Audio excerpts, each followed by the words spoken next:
ሰዎች ሲያውቁ ምክንያቱም ሲያውቁ ለምን እንደሚረዳ ሲያውቁ ማናቸው ይሄ ካምፓኒ ምንድነው የቦርድ ሜምበሩ ማን ነው ለምን ዓላማ ነው የሚውለው የሚባል ጥያቄ ልክ እንደ ነውር መታየት የለበትም የሚል እምነት ስላለኝ ነው ጥያቄ ጠየቅኩት እንጂ አንድም ሰው ጥያቄ ስተት ነው ለምን ጠየቅ የሚል ሰው እንደማይኖር እርግጠኛ ሆኜ መናገር ይችላል። ስለዚህ ከዛ አንግል እኔ እንደዛ ከሚባል በመጠየቄ ካላመንክበት ከሚሆን በሚል እንጂ እኔ ሲጀመር ቀድሜ ነው የጠየቅኩት እንጂ ላይክ ሐሙስ ነው አሚን ሮብ ነው ያወራነው ያ ማለት ከፍላይቱ በፊት ስላወራ ሐሙስ ማታ ሮብ በእናንተ ነው እንጂ እኛ ጋር ሮብ ነበር። ኦኬ ሰዓት ለውጥ ሊሆን ይችላል።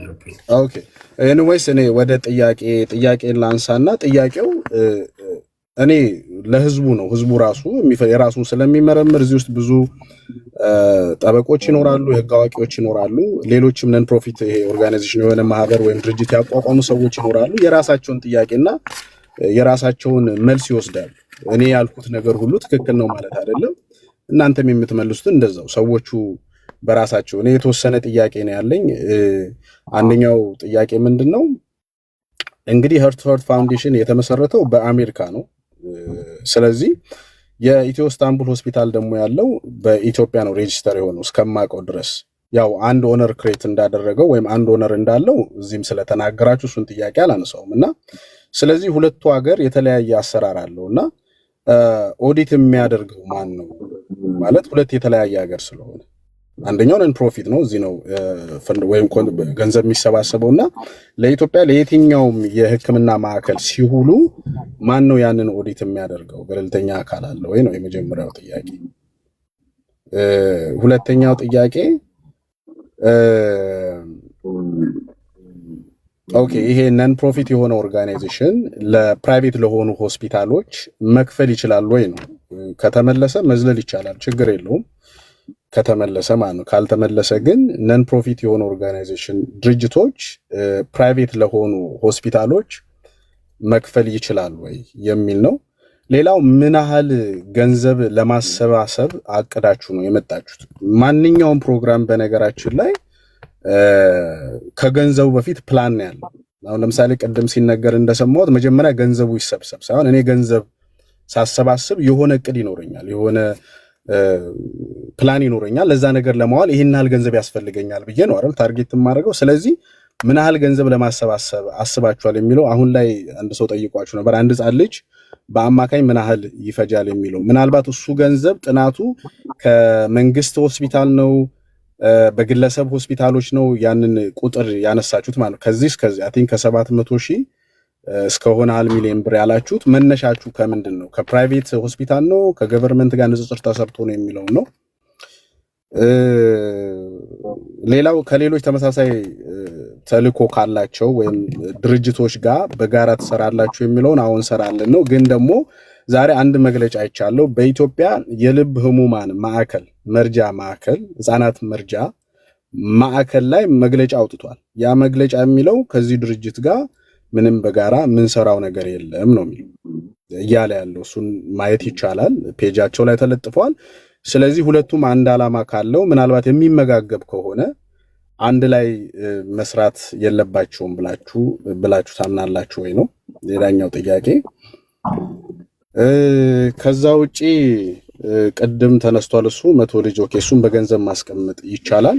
ስለዚህ ባጭሩ አቶ ብርሃንም አቶ መኮንንም ጥያቄው ይሄ በኔጌቲቭ የመጣ ሳይሆን ሁሉም ሰው አውቆት ለናንተም ለድርጅታችሁም የሚጠቅም ነገር እንጂ ልክ እኔ አንቲ ሆኜ መጥቼ ይሄንን ድርጅት እንዳይሰበሰብ ችግር አለበት አላልኩ። በግለሰብ እንኳን ስለናንተ መጥፎ ነገር አላወራው። ስለዚህ እንዳይቀየር ነው ተቀይሮ አንዳንዱ ከአዶናይ ጋር ያያይዘው እኔ ከአዶናይ ጋር ያያዝኩም ድርጅቱን ጥያቄ መልስ ይሄ ጥያቄ አለን እንጂ ካልመለሰ እንዳትረዱ እንደዚህ እንዳይደረግ አላልኩኝ። ይሄ ጥያቄ ለወደፊትም ይቀጥላል። ከዚህ በፊትም የምጠይቀው ነው ለሄርት ቱ ሄርት ፋውንዴሽን ለብቻው መጥቼ የጠየቅኩት ጥያቄ አይደለም። ከዚህ በፊት የተለያዩ ድርጅቶችን በግለሰብ ጠይቄያለሁ። ይሄ ደግሞ መብት አለኝ የመጠየቅ ማንም ሰው መጠየቅ መብት የለም የሚልበት አይነት ህግም አገርም ስላልሆነ ማለት ነው። ደግሞ አንዴ ጥያቄዎችን እየመገብናቸው ነው ያለ ነው። ቶሎ ብለህ ጥያቄዎችን ጠይቅና መልስ እኔ ጥያቄን ጨርሻለሁ። እሺ ታንኪዩ ተመስገን አመሰግናለሁ። የመጀመሪያ ቅሬታን ፈታ ይቅርታ ተቀበልክ ሶሪ ብያለሁ። ምንም ችግር የለም። እሺ እግዚአብሔር ያክብርልኝ። እኔም ካጠፋው ይቅርታ ብያለሁ። እሺ ታንኪ 4 ጥያቄዎች ሰጥተውኛል።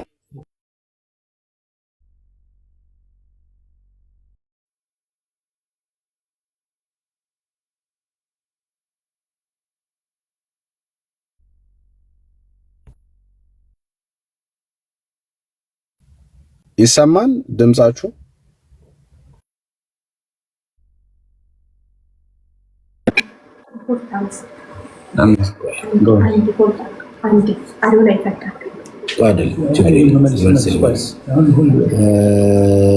የኦዲት አደራረግ ስርዓቱ ምን ይመስላል የሚል አንድ ነን ፕሮፊት ኦርጋናይዜሽን ሲቋቋም የፍቃድ የሚሰጥ አካል ኦዲት የሚያደርግበት ስርዓት አለ።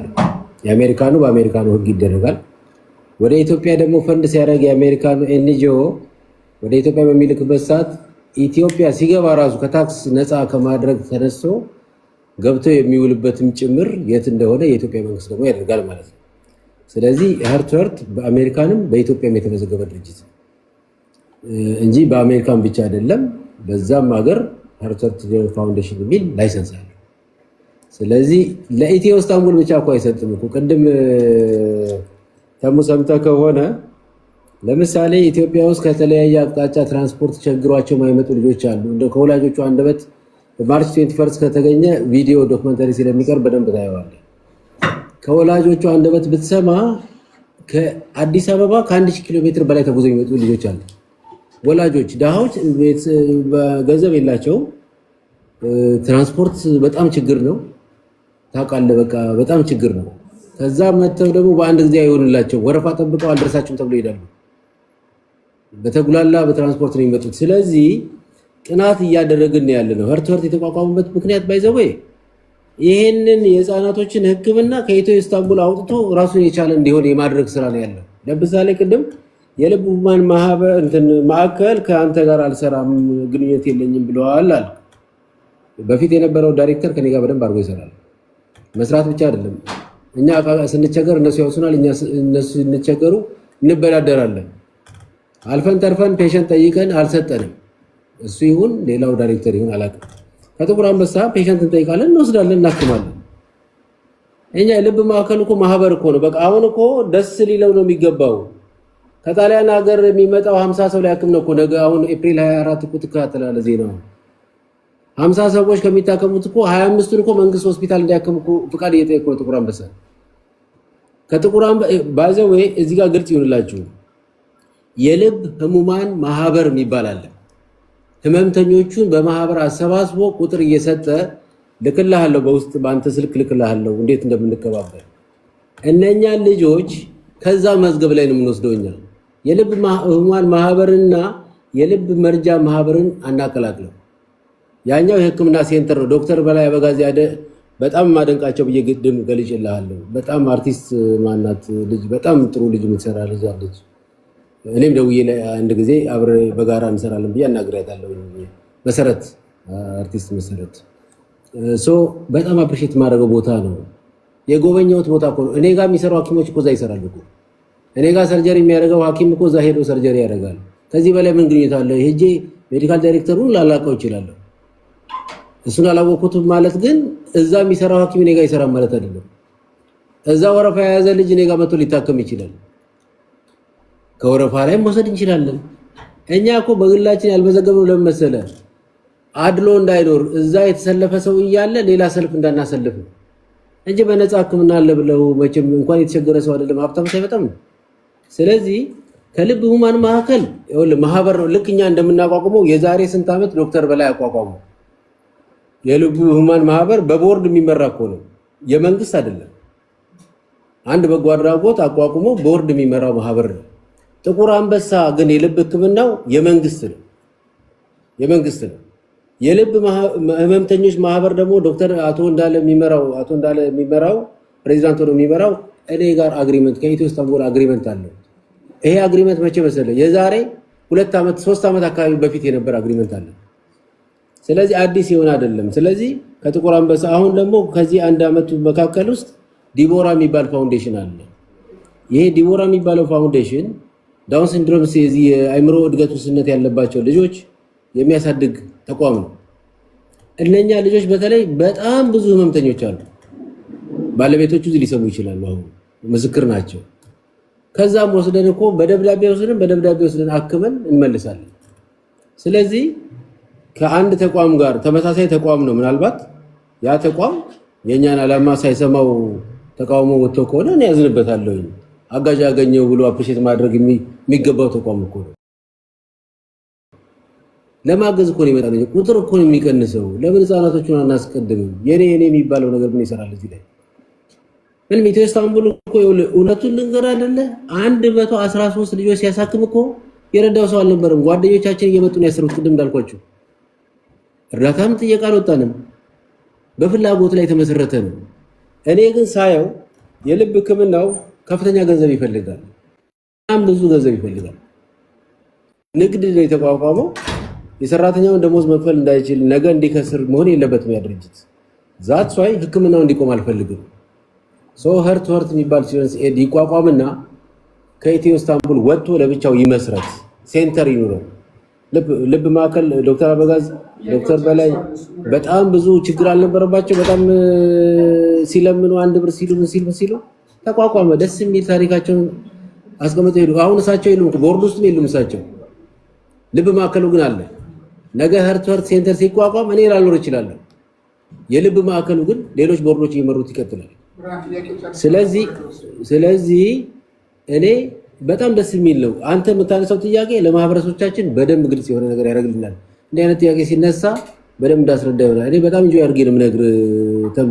ነገ አብረኝ እንድሰራ ስለምፈልግ ነገ አንተ መጥተህ የዚህ ዓላማ ደጋፊ ሆነ አብረኝ እንድሰራ ፈልጋለሁ። ምንም በኔጌቲቭ አላየውም። ስለዚህ የኦዲት አደራረግ ስርዓቱ ቅድም ባልኩ መሰረት ፍቃድ የሰጠው አካል ኦዲት ያደርጋል። በሁለቱም ሀገራት ያለው ህግ ያስገድዳል። ኦዲት ሳትደረግ ንግድ ፍቃድ የነን ፕሮፊት ፍቃድም አይታደስም። ስለዚህ ሄርት ግን ሲቋቋም ዓላማው 4 ክልሎች መርጦ የፔሸንት ፍሰቱን የህፃናቶቹ ፍሰቱን ያየበት ቦታ ላይ በመንግስት ሆስፒታል ውስጥ የልብ ቀዶ ህክምና ሴንተር ማቋቋም ነው ዓላማው።